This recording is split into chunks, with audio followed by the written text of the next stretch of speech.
Ազգային ժողովի մայիսի 11-ի արտահերթ նիստին առաջին և երկրորդ ընթերցմամբ ու ամբողջությամբ ընդունվեցին մի շարք նախագծեր։ Երկրորդ ընթերցմամբ ու ամբողջությամբ ընդունվեց պատգամավոր Հայկ Սարգսյանի հեղինակած նախագիծը, որով նախատեսվում է թմրամիջոց պահելու, արտադրելու, իրացնելու համար պատիժների խստացում։ Այն ընդունվեց 65 կողմ, 0 դեմ, 8 ձեռնպահ ձայներով։ Առաջին խոշոր չափերով կամ տեղեկատվական տեխնոլոգիաների միջոցով թմրամիջոցներ իրացնելու դեպքում առաջարկում եմ սահմանել մինչև 10 տարվա պատիժ։ Երկրորդ, առանձնապես խոշոր չափերով կամ անչափահասի ներգրավմամբ կամ անչափահասին թմրամիջոց իրացնելու դեպքում առաջարկում եմ սահմանել մինչև 15 տարվա պատիժ։ Եթե գործող օրենքով Telegram կանալի միջոցով թմրամիջոց իրացնելու համար սահմանվում է ընդամենը 3-ից 6 տարվա պատիժ, ապա այս նախագծով պատիժը խստացվում է դառնալով 5-ից 10 տարվա պատիժ։ Եթե գործող օրենքով անչափահասին թմրամիջոց վաճառելու համար սահմանվում է ընդամենը 3-ից 6 տարվա պատիժ, ապա այս նախագծով խստացվում է դառնալով 8-ից 15 տարվա պատիժ։ Առաջարկում եմ խստացնել նաև ոչ իրացման նպատակով, այսինքն սեփական օգտագործման համար թմրամիջոց աճացնելը, արտադրելը, ձեռք բերելը կամ պահելը։ Սահմանելով առաջին պատիժ տուգանքը առավելագույնը 10 պատիկի փոխարեն առաջարկում եմ սահմանել 20 պատիկի չափով, ազատազրկման ձևով պատիժը 1 տարվա փոխարեն առաջարկում եմ սահմանել 2 տարի ժամկետով պատիժ։ Եվ երկրորդ, խոշոր չափերով կամ տեղեկատվական տեխնոլոգիաների միջոցով թմրամիջոց ձեռք բերելու դեպքում պատիժ տուգանքը 10 պատիկից 30 պատիկը դարձնել 20 պատիկից 40 պատիկը, ազատազրկման ձևով պատիժ 2 տարվա փոխարեն սահմանել 4 տարվա պատիժ։ Եվ երրորդ, անչափահասի ներգրավմամբ կամ անչափահասի նկատմամբ, ինչպես նաև առանձնապես խոշոր չափերով թմրամիջոց ձեռք բերելու դեպքում ազատազրկման ձևով պատիժը 2-ից 5 տարվա փոխարեն սահմանել 3-ից 6 տարվա պատիժ։ Վարչական իրավախախտումների վերաբերյալ օրենսգրքում նույնպես առաջարկում եմ կատարել խստացումներ։ Առանց իրացնելու նպատակով, այսինքն սեփական օգտագործման համար, մանր չափերով թմրամիջոց արտադրելու, պատրաստելու, ձեռք բերելու կամ պահելու համար տուգանքի ձևով պատիժը առաջարկում եմ կրկնապատկել 400,000-ից 200,000-ից 400,000, կներեք, 200,000-ից 400,000-ի փոխարեն սահմանելով 400,000-ից 800,000 դրամ պատիժ։ Նույն արարքը 1 տարվա ընթացքում կրկին կատարելու դեպքում 400,000-ից 800,000 դրամ պատիժի փոխարեն սահմանել 800,000-ից 1,600,000 դրամ պատիժ։ Առաջարկում եմ կողմ քվեարկել։ Շնորհակալ։ Ճանապարհ, որ կարող է փոխել մի ամբողջ գյուղի ապագան։ Գոշի նորակառույցը արդեն փոխել է շատերի ծրագրերը։ Պետական միջոցներով վերակառուցված ճանապարհի հենց սկզբից նոր շինարարություն է։ Շատերը հյուրատնային բիզնես են սկսում, շատերը նորոգում հայրական տունը։ Գոշի նոր ճանապարհը փակել է գյուղից արտագաղթի ճանապարհը։ Նայեք, այս ճանապարհը օրինակ շատ նպաստել է հյուրատանը։ Դե անմիջապես փոքր մեքենաներ չէին կարողանում գալ։ Հիմա ցանկացած մեքենա մոտիկանում է անմիջապես հյուրատան։ Սա արդեն տուֆապատ ճանապարհն է, որ կառուցել են կառավարություն համայնք գործակցությամբ։ 1500 մետր տուֆապատվել է եւս այդքան կարվի առաջիկայում։ Գոշավանք եք արդեն։ Հիմա կմոտիկանամ, դիմավորում եղբայր, սպասեք։ Ռուսաստան 10 տարի արտագնա աշխատանքի մեկնող Բաբինյանները գումարի համար այլևս Գոշից չեն գնում։ 2 հյուրատուն ունեն, պահանջարկից դժգոհ չեն։ Տաքացվող լողավազան ունենք, բոլոր պայմանները առկա են, Wi-Fi հեռուստացույց, 2 ննջասենյակով տնարկում ենք հիմա։ Հարմարություններ կան սնունդ պատրաստելու, միայն սնունդ են բերում մեր հյուրերը եւ պատրաստում հանգստանում։ Ամռանը 2 անձը 35,000 դրամ է։ Մինչև 7 տարեկան երեխաների համար անվճար է։ Գալիս հանգստանում այցելում են դիտարժան վայրեր, հյուրերի 80%-ը Երևանից են, կան նաև արտասահմանից, բարձունքից բացվում է նաև Գոշավանքի չքնաղ տեսարանը։ Շատ գեղեցիկ է, Google Map-ով ենք գտել վայրը։ 40 տուրիստի Գոշ բերած ավտոբուսի վարորդի խոսքով այս ուղղությունը միշտ եղել է պահանջված, հիմա առավել եւս։ Տուրիստական ուղղություններով որտեղ որ մենք գնում ենք, որ սաղ լավ է, ասենք այդպես տեղեր տուրիստները չեն էլ գնում, որ ճանապարհը վատ լինի։ Ինքնայեռով 7 տեսակի խոտաբույսերով թեյի կանչող Աշխեն Թամրազյանի բիզնեսը եւս աշխուժացել է։ Ճանապարհից մեծ բան է կախված եղել ու փառքաստու։ Մարդիկ գալիս են, հոսքը շատ է գալիս են, մեզան լրիվից էլ օգտվում են։ Հիմնական ճանապարհը ասֆալտապատվել է 2023-ին, հիմնանորոգվել է 7 կիլոմետր ճանապարհ, որն ուներ նաև փլուզման վտանգ։ Ճանապարհը նպաստել է զբոսաշրջիկների թվի ավելացմանը, հյուրատնային բիզնեսի ակտիվացմանը, անշարժ գույքի գներն են նաև փոխվել։ Տուն կա, որի համար առաջարկվող արժեքը գերազանցում է $100,000։ Ճանապարհները հիմնանորոգումից հետո մոտ 20-25 յուրատուն գյուղում ավելացել է։ Ճանապարհը մոտավոր 700 միլիոն պետական միջոցներով ասֆալտապատումը իրականացրել են, համայնքային ճանապարհների տուֆապատումը իրականացվել է մոտ 80 միլիոն, գյուղում առաջնային խնդիրները միշտ ժողովրդի հետ քննարկման ընթացքում շեշտը դրվել է ճանապարհաշինության վրա։ Առաջի անհրաժեշտ խնդիրը եղել է ճանապարհաշինությունը։ Գոշում այս տարի կներդրվի 2 միլիարդ դրամ խմելու ջրագծերի ճանապարհների հենապատերի համար, մոտ 1.5 միլիարդ դրամ նախահաշվային արժեքով կկառուցվի կրթահամալիրը։ Գետիկի ափին հյուրատնային բիզնես է բացել նաև Գիժլանյանների ընտանիքը։ Մարդկությունը գնաց դեպի մեծ քաղաքներ, շենքեր, եսին որտեղ հասավ, հողից մարիական աստծո հողից կտրվեց գնաց ընդ տեսա որ այն ինչ որ մանա գալին դե չի, հետ եկավ դեպի բնություն նորից։ Ճանապարհներն սարքեցին, կարգեցին, ոնց կարաս այն ժամանակով համեմատես իրար հետ։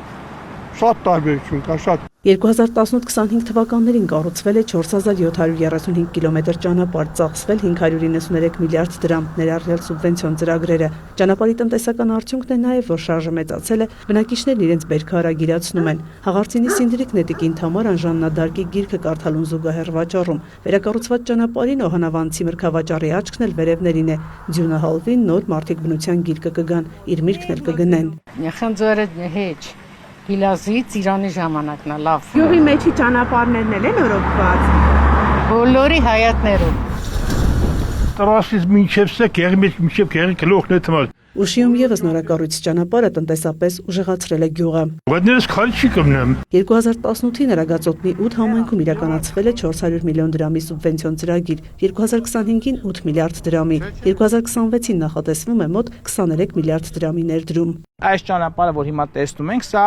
2024 թվականի սուբվենցիոն ծրագրի շրջանակներում կառավարություն համայնք համաֆինանսավորմամբ շուրջ 3.2 միլիարդ դրամ արժողությամբ ծրագիր է, 27 բնակավայրում շուրջ 67 փողոց է ասֆալտապատվել, հիմնանորոգվել։ Սա նաև դպրոցի ճանապարհն է։ Իդեպ դպրոցը այժմ պետբյուջեից 300 միլիոն դրամ ֆինանսավորմամբ հիմնանորոգվում է։ Դասերը ժամանակավորապես անցկացվում են Օհանավանում։ Աշակերտները գալիս են ոչ միայն գյուղից, այլև աշտարակից, 10-15 րոպեում հասնում են, քանի որ ճանապարհների խնդիր չունենք, ճանապարհները բարեկարգ են։ 2026-ին Աշտարակ համայնքում նախատեսվում է 5 միլիարդ դրամի ասֆալտապատման, ճանապարհների հիմնանորոգման աշխատանքներ։ Ուշիի մանկապարտեզի վերակառուցումը արժացել է 300 միլիոն դրամ։ Նախակրթարանը արդիականացվել է պետական միջոցներով։ Եթե մի արանք առաջ գայիք տենայիք, կնստեիք, թաշկինագով լաց կլնեիք։ Դա ուշտեն սաղ քանդրտած, բայց հիմի նայեք ինչ անուշ մանկապարտեզա։ 40 տարվա ավտոն անգամ ուշ է վարպետի մոտ տանում։ Ընտանեկան բյուջեն շահել է բարեկարգ ճանապարհներին, անիվը քարին չի դիպչում։ Ագները տրակմերը, ռուլավոյ կալոնկեն փչալմեր, ցեխերի մեջը, ասեն բատլախ։ Ուշիի երեխաներն էլ ուշով հետևում են, որ գյուղին տեսք տվող նորակառույցները միշտ խնամված լինեն։ Հիշում եմ անգից այդտեղ ճանապարհ չկար, մենք որ չանենք ով պետք է անենք։ Մայա Խաչատրյան, Արտակ Գևորգյան, Կարեն Բաղդասարյան։ Վայք խոշորացված համայնքի 16 բնակավայրերի երիտասարդների համար ներառական ժամանակակից եւ բարձրորակ երիտասարդական ծառայությունների հնարավորություն է ստեղծվել։ Հայ առաջադեմ երիտասարդություն հասարակական կազմակերպության եւ ՅՈՒՆԻՍԵՖ-ի կողմից հիմնադրված ալտերնատիվ երիտասարդական կենտրոնը պաշտոնապես իր դռներն է բացում 13-ից 35 տարեկան երիտասարդների առջև։ Սա ապահով եւ անվտանգ միջավայր է կրթվելու, նոր հմտություններ ու կարողություններ ձեռք բերելու, միմյանց հետ ընկերանալու, համայնքային խնդիրների լուծման շուրջ միավորվելու։ Վայոց ձորում թերևս շատ քիչ, թերևս բացակայում են նման կենտրոնները, եւ այս առումով շատ կարեւոր է, որ ընտրել ենք հենց այս համայնքը։ Վայք համայնքում մի շարք խնդիրներ կան եւ դրանցից ամենակարևորը այն է, որ երիտասարդները լքում են համայնքը, չտեսնելով այստեղ զարգացման, կրթության հնարավորություններ։ Եվ կենտրոնը ուզում է լրացնել այդ բացը, դառնալով այն լուսավոր կետը, այն հնարավորությունը, որը երիտասարդին կպահի համայնքում։ Մենք այցելում ենք իհարկե դպրոցներ, քոլեջներ, հնարավոր բոլոր հաստատություններ եւ իրազեկման աշխատանքներ ենք տանում։ Եվ ես շատ ուրախ եմ, որ այս կենտրոնը այս համայնքի թերևս այս պահին ամենալուսավոր, ամենագունավոր կետն է եւ այն պետք է ձգողական ուժ դառնա երիտասարդների համար։ Նրանք կարող են նաև այցելել ուղղակի կենտրոն, գիրք կարդալ, ժամանակ անցկացնել եւ երբեմն նրանք համարում են այս կենտրոնները իրենց երկրորդ տունը։ Եվ UNICEF-ի համար շատ կարևոր է նման գործընկերների հետ ունենալ այսպիսի կենտրոններ, որոնք կապահովեն երիտասարդների զարգացումը, հմտությունների զարգացումը դպրոցական միջավայրից դուրս։ Կարող եմ հստակ ասել, որ կենտրոնները բավականին մեծ ազդեցություն են ունենում ընդհանրապես համայնքի վրա, ոչ միայն երիտասարդների, դեռահասների, երեխաների, նրանց ընտանիքների, այլ համայնքի, քանի որ երիտասարդները դառնում են ավելի ակտիվ, ունենում են այն բոլոր հմտություններն ու գիտելիքները, որով կարող են իրենց համայնքում փոփոխություն բերել, առաջարկել, տեսնել խնդիրները ու նաև այդ խնդիրներին իրենք արդեն իրենց ուժերով լուծումներ տալ։ Կրթության, գիտության, մշակույթի եւ սպորտի նախարարության հետ գործակցությամբ եւ Ճապոնիայի կառավարության ֆինանսական աջակցությամբ գործարկված կենտրոնն արտահայտում է երիտասարդական քաղաքականության մասին Հայաստանի Հանրապետության օրենքի առաջնահերթությունները, համաձայն որոնց երիտասարդները համայնքային մակարդակում ներգրավվում են որոշումների կայացման գործընթացներում, դառնում իրենց համայնքի զարգացման ակտիվ դերակատարներ։ Երիտասարդական միջավայրերի ձևավորումը մարզաբնակ երիտասարդների համար պետական երիտասարդական քաղաքականության առաջնահերթություններից է եւ այդ առաջնահերթությունը ամրագրված է նաեւ կառավարության 21-26 թվականների գործողությունների ծրագրում։ Մենք ունենք հանձնառություն մինչեւ 26 թվականի այս տարեվերջ ձևավորելու 25 երիտասարդական կենտրոն Հայաստանի Հանրապետության տարբեր վայրերում։ Կյանքը քանի որ ֆորմալ կրթությունից առաջ է անցնում միշտ, սես կենտրոնը կարա լինի մի վայր, որտեղ մեր երիտասարդները դիցուք սովորեն մեդիա գրագիտություն, թվային գրագիտություն, արհեստական մանականություն, որ այսօր ակտուալ է, եւ շատ այլ կարևոր փափուկ հմտություններ, այդ ամբողջ փաթեթը եւ ոչ միայն, այսինքն հմտություններ, գիտելիքներ, որոնք նրանց պետք են։ Գործարկման 3 ամիսներին կենտրոնն արդեն 200 այցելու ունի։ Ակնկալվում է, որ տարվա ընթացքում այս թիվը կավելանա եւս 300-ով։ Տարբեր բնակավայրերում ապրող երիտասարդներից շատերի համար կենտրոնն արդեն հարազատ միջավայր է։ Այստեղ բացահայտում են իրենց ուժեղ կողմերը, դառնում են առավել ինքնավստահ եւ նախապատրաստվում են իրենց բնակավայրերում փոփոխություններ սկսելու։ Մինչև կենտրոնի հիմնադրվելը էլի երիտասարդական գործունեությամբ եմ զբաղվել ու մի քանի տենց կարևոր խնդիրների եմ բախվել կապված երիտասարդների սոցիալական պասիվության հետ ու կարծում եմ կենտրոնը շատ կօգնի երիտասարդներին ավելի ներգրավված լինել ու կարողանալ իրենց մտքերն արտահայտել ու ինձ էլ որպես էլի երիտասարդ ավելի ցած հաճելի միջավայր է, որտեղ կարելի է հաճախել ընկերների հետ լավ ժամանակ անցկացնել, ոչ ֆորմալ կրթություն ստանալ։ Ես շատ ուրախ եմ, որ կա Վայքի երիտասարդական կենտրոնը, քանի որ եթե չլիներ այս տեղը, մենք բնականաբար չէինք կարող այսքան առաջադիմություն ցուցաբերել, մեր ակտիվությունը ցույց տալ, որ մենք էլ կանք, այստեղից ենք։ Հայաստանում ալտերնատիվ երիտասարդական 5-րդ կենտրոնի բացումը խոսում է այն մասին, որ համայնքները հետաքրքրված են իրենց երիտասարդների խնդիրներով ու կարիքներով, կարևորում են երիտասարդական միջավայրերի անհրաժեշտությունը, արձանագրում են հիմնադիրները։ Անահիտ Կարյան, Սարգիս Ալավերդյան։ Եվրոպական միությունը կաջակցի Հայաստանին ԵՄ անդամ դառնալու նրա ձգտումներում, ասել է ընդլայնման հարցերով հանձնակատար Մարտակոսը մեկնաբանելով Հայաստանի եվրոինտեգրման վերաբերյալ վերջին հայտարարությունները։ Եվրոպական քաղաքական համայնքի հանդիպումը, ինչպես նաև ԵՄ Հայաստան գագաթնաժողովը ցույց տվեցին այն ուղին, որով նրանք ցանկանում են գնալ, եւ Եվրոպան կաջակցի նրանց, ասել է նա։ Ավելի վաղ Ռուսաստանի նախագահ Վլադիմիր Պուտինը հայտարարել էր, որ առաջարկել է ԵԱՏՄ հաջորդ գագաթնաժողովի ժամանակ քննարկել Եվրամիության հետ կապված Հայաստանի ծրագրերը։ Նրա խոսքով տրամաբանական կլիներ, որ Հայաստանը հանրաքվե անցկացներ Եվրամիությանը կամ Եվրասիական տնտեսական միությանը մասնակցելու հարցով։